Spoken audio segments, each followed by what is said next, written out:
Ici Éric Bernard. L'équipe de lvatv.ca était à l'Assemblée générale annuelle de l'Association des érablières transformateurs des produits de l'érable, le 19 février dernier à Saint-Eustache. La prochaine saison des sucres se prépare de toutes sortes de façons. Pas toujours aussi facilement qu'on pourrait le croire. Voici quelques extraits des propos entendus lors de l'Assemblée. Ici, le secrétaire du conseil d'administration, Pierre Saint-Germain. En fait, là, le problème, là, c'est pas l'UPA, c'est le pouvoir que le gouvernement y donne. C'est ça le problème.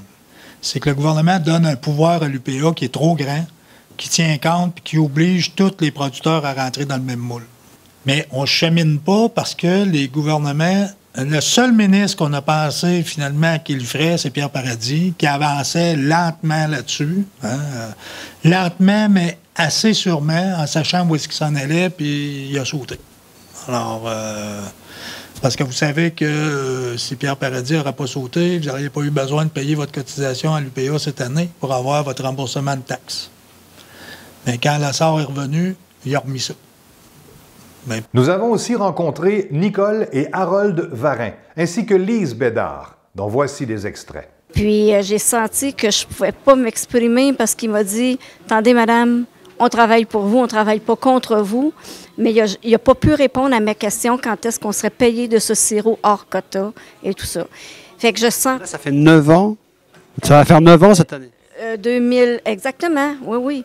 Puis on n'est pas payé de ce sirop-là. On va être payé seulement lorsqu'on n'atteindra pas, on ne fera pas notre quota.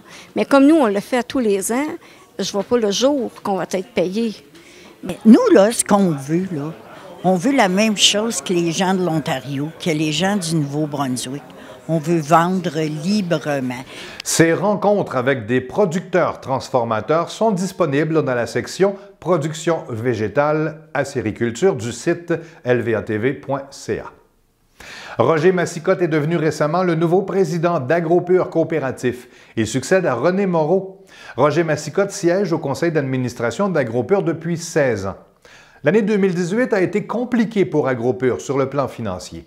L'excédent net a chuté de 61 % à 67,7 millions. 2018 aura été moins payante pour les hauts dirigeants de la coopérative que l'année précédente. Les 12 membres du comité de direction s'étaient partagés 18 millions de dollars en 2017, une année record pour la coopérative laitière. Cette année, avec un recul de 61 % de l'excédent net, la rémunération totale est réduite de moitié, passant de 18,2 millions à 9,97 millions. L'organisation se fixe l'objectif ambitieux de réduire ses dépenses de 50 millions en 2019. Bonjour. LVA-TV offre à l'Institut Jean Garon l'opportunité de m'adresser à vous dans le cadre de cette émission et je tiens à les remercier. Ce matin, je tiens à ajouter ma voix à celles nombreuses qui ont pris la défense du ministre de l'Agriculture, des Pêcheries et de l'Alimentation, M. André Lamontagne, suite à son passage au récent congrès de l'Union paysanne. Pourquoi cette défense? Tout simplement parce que j'étais présent lors de cette rencontre et que ce n'est absolument pas la malheureuse phrase du ministre sur les ayatollahs de l'environnement qui a retenu mon attention. Ce qui a retenu mon attention, c'est l'ouverture du nouveau ministre à rencontrer et à écouter tous les groupes, tous les points de vue qui gravitent et s'expriment autour des grands enjeux de l'agriculture et de notre alimentation. C'est seulement s'il y a à la tête du MAPAC un ministre capable de cette écoute, de cette ouverture, que les choses vont pouvoir bouger, et elles doivent bouger dans le merveilleux monde agricole québécois. Trop sclérosé à notre point de vue, par des positions blindées de groupes d'intérêt, et la difficulté, sinon l'impossibilité de faire évoluer nos lois et règlements qui remontent souvent à une quarantaine d'années. Le ministre Lamontagne, lors de sa présence au congrès de l'Union paysanne, une première, faut-il le souligner, pour un ministre de l'Agriculture, a déclaré vouloir s'inspirer du rapport Pronovo pour guider son action. L'Institut, qui se veut le porteur de la pensée de Jean Garon et de celle de Jean Pronovo, son président fondateur, ne peut que se réjouir de cette orientation, synonyme d'ouverture et de volonté de changement. Bien sûr, il faudra juger l'œuvre à ses résultats, mais d'ores et déjà, on ne peut que saluer la volonté du ministre d'adapter les règles environnementales et autres afin de tenir compte des réalités différentes des différents modèles agricoles présents sur le territoire.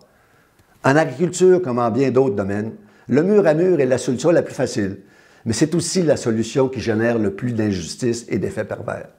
Mettre dans le même sac la microferme biologique intensive et la grande entreprise céréalière en monoculture, qui ont toutes les deux leur place, mais les mettre dans le même sac, c'est une grave erreur.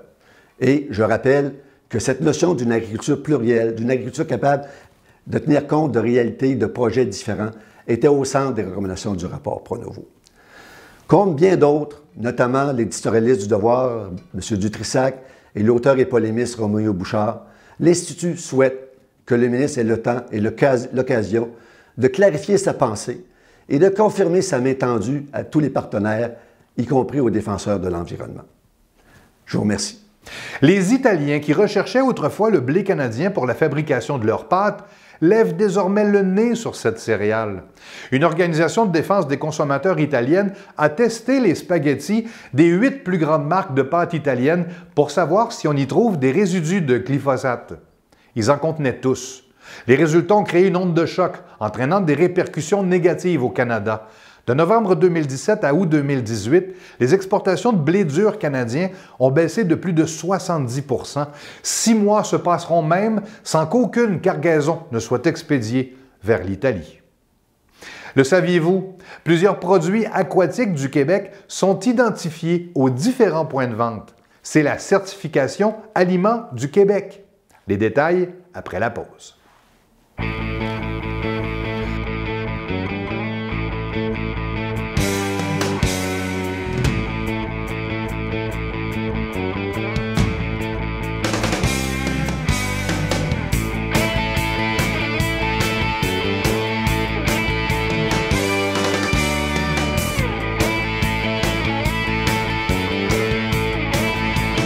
Chez Bossé et Frères, l'hiver, on connaît ça.